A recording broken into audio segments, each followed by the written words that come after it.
The world is a sea of grass, baked to the color of a lion's pelt by the Pliocene epoch sun. A small gazelle. Its life ended by a fusillade of well-aimed stones and the crushing force of a heavy branch, lies in the dust. Around it, the victors, a clan of 15 Australopithecus, are a knot of tense, triumphant energy. Their hunt was a masterpiece of coordination, a silent language of gestures and flanking movements that cornered the swiftest of prey. The air is thick with the coppery scent of blood and the excited, guttural calls of the clan as they prepare for the feast. The dominant male stands over the carcass, his powerful jaw muscles working in anticipation, while others keep a wary watch, their dark eyes scanning the horizon. This is their territory, a landscape they know as intimately as their own bodies. And this kill is the dividend of that knowledge. The wind shifts. It is a subtle thing, a slight cooling on their sweaty net skin, but it carries a new scent. It is not the familiar smell of lion or the distant musk of grazing herds. It is a heavy, greasy odor, thick with the promise of old kills and fresh bloodlust.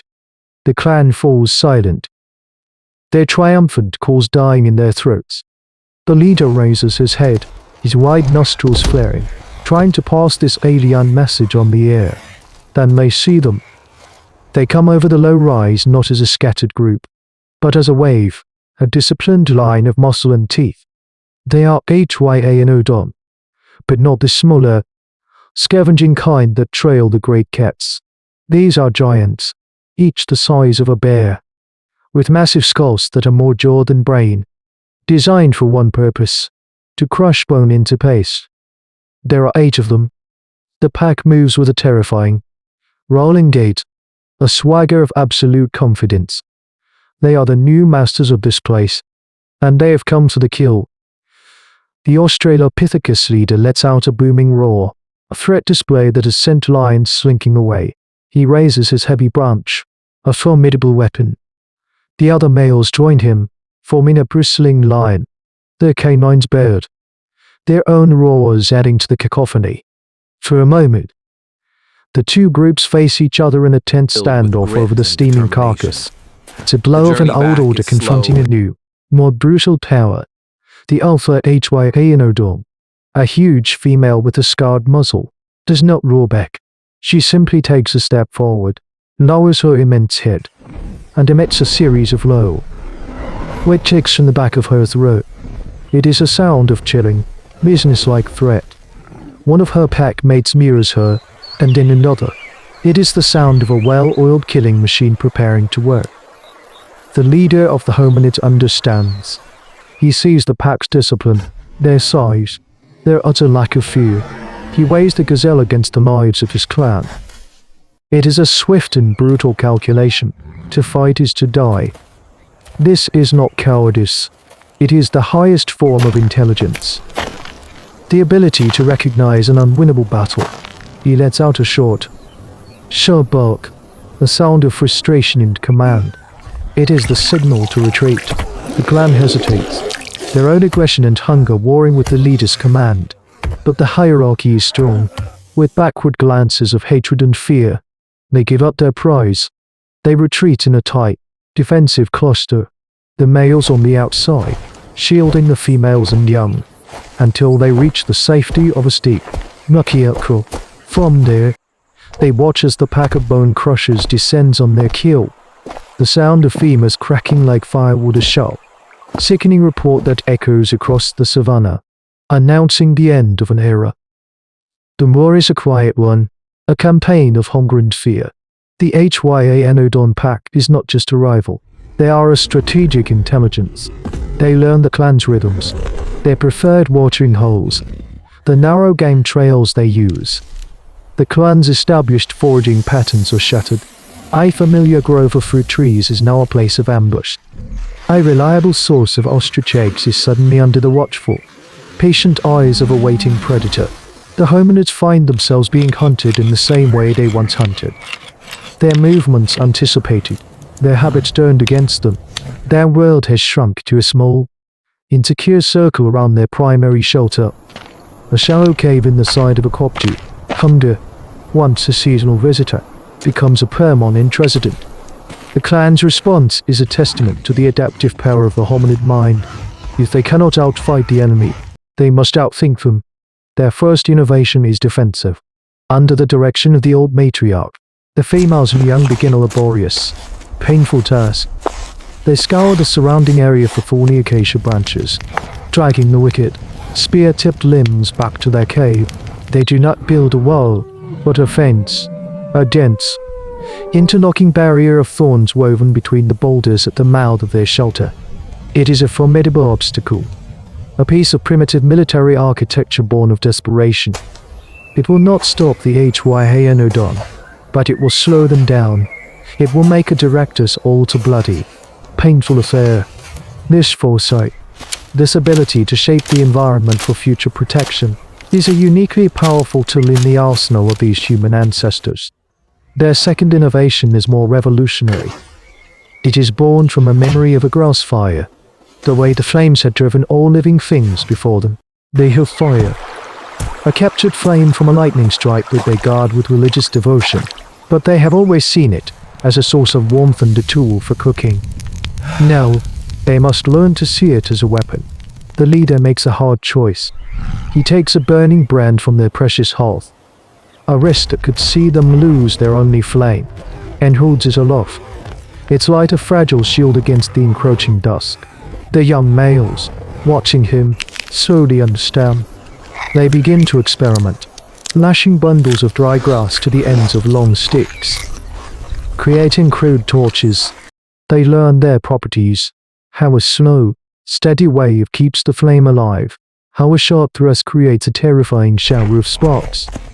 They are repurposing a technology, making a cognitive leap from tool to weapon. They establish a watch, a sentry system, all through the long, terrifying nights. Two males stand guard behind the thorn fence, their faces illuminated by the flickering, alien light of their torches. The eyes are always out there, glowing green in the darkness beyond the firelight. The heavy, greasy scent of the predators a constant, unnerving presence on the wind. The Hyaenodon probe the defenses. They circle the camp, letting out low, casual calls, testing for weakness. Their own intelligence assessing this new, unexpected strategy. The hominids do not sleep soundly. They exist in a state of siege, their lives measured in the slow burning of a torch, their survival dependent on a fence of thorns and a handful of fire. It is an equilibrium of terror, but it is an equilibrium. They have stopped yielding ground. The battle for territory has become a stalemate. The stalemate breaks on a moonless night. The wind is high, a moaning, gusting force that whips the flames of the sentry's torches into a frenzy and masks the subtle sounds of the savannah. The pack uses the wind as a cloak. They do not circle or call, they attack. The first warning is the sudden, violent rattling of the thorn fence, as two of the massive predators throw their full weight against it. A sentry, a young male, spins around, his torch held high, and finds himself face to face with the alpha female, her massive head forcing its way through a gap in the branches, her lips peeled back from teeth designed to shatter skeletons. Panicky rots in the cave. The sleepers awaken to a nightmare of snarling, the stench of the predators, and the frantic, terrified shouts of the guards. The alpha Hyaenodon, ignoring the thorns that tear at her hide, widens the breach. Another of the pack follows, and then another. They are inside the perimeter. The hominids are trapped, their backs to the cold stone of the cave wall. The end seems a mathematical certainty. But in that moment of absolute crisis, their new strategies converge with their oldest instinct, altruism. The old matriarch, the architect of the fence, lets out a sharp, commanding cry. It is not a sound of fear, but of direction. She points to the back of the cave, where a small, secondary fire burns, its embers carefully preserved. Several of the females, understanding instantly, grab half-burned logs, their ends glowing red. They create a second line of defense, a wall of light and heat that holds the advancing pack at bay. The leader, seeing this, understands what must be done. The pack is focused on the mass of cowering clan members. He is on their flank, near the breach in the fence. He makes the ultimate calculation of a leader. He can try to escape through the gap, or he can try to end the siege. He grabs the largest, most resinous torch, its flame burning with an oily intensity. He lets out a great roar, not of fear, but of challenge, drawing the alpha female's gaze. Her head snaps toward him, her eyes burning with a cold, predatory light. She turns her massive body, accepting the challenge, and charges. The leader does not throw his torch. He holds it. He waits until the last possible second, until he can feel the hot breath of the creature on his face, until he can see the raw, red landscape of its guns. Then he shoves the burning end of the torch directly into the alpha's charging, open mouth. The shriek that rips from the creature's throat is a sound of pure, unadulterated agony. The smell of burning flesh fills the air. The alpha rears back, shaking her immense head, the torch falling to the ground as she claws frantically at her seared muzzle. The pack, which has a rigid, hierarchical structure, freezes. Their leader, their unassailable god of violence, is screaming. Her authority is broken, shattered by a pain she cannot comprehend. She turns and bolts through the fence. A whimpering, wounded animal, the rest of the pack, their discipline gone, hesitates for a moment and then follows her into the darkness. The leader of the Hominid stands panting, his arms scorched, his heart hammering against his ribs. The cave is silent, save for the crackle of the fires and the soft sobbing of a frightened child. They have won. It was not a battle of annihilation. It was a battle for the mind. They did not kill the queen. They simply proved that she was not a god. This territorial displacement, won at great cost, ensures that tomorrow's dawn will be theirs. The war for that small patch of savanna was a critical and documented chapter in the story of human evolution. It was a crucible that forced a profound intellectual leap, faced with a predator that could not be overcome with brute strength. Our ancestors were compelled to become strategists, engineers, and soldiers. The thorn fence, the torch, the central rotation. These were not just clever tricks. They were the building blocks of all future civilization.